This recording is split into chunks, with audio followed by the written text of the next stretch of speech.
গাজাবাসী অচিরেই এর বিরুদ্ধে পদক্ষেপ নিতে বাধ্য হবে।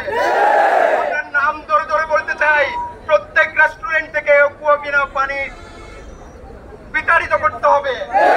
কোকা-কোলা 7 দোকানে রাখা থেকে আপনারা বিরত থাকতে হবে।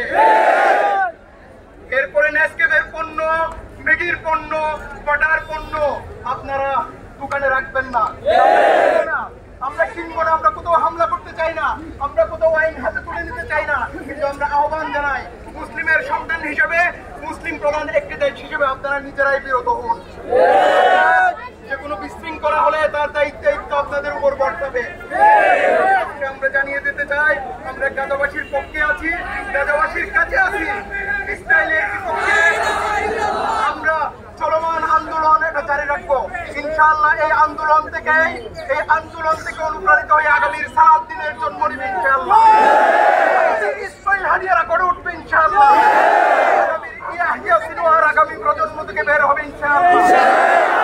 সোনালী সুদিনের অপেক্ষায় গাজাবাসীর পক্ষে, ইসরায়েলের বিপক্ষে আমাদের সংগ্রাম অব্যাহত রাখার আহ্বান জানিয়ে কথা শেষ করছি।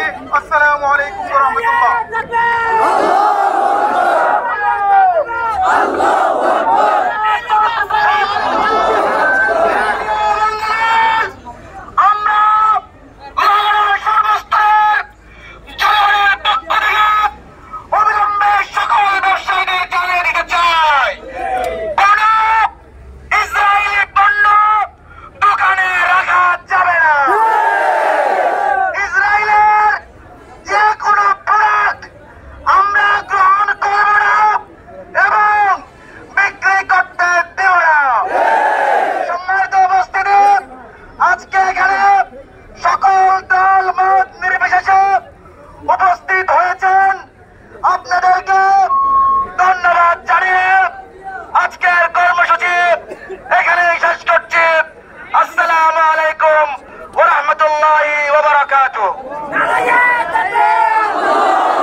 আর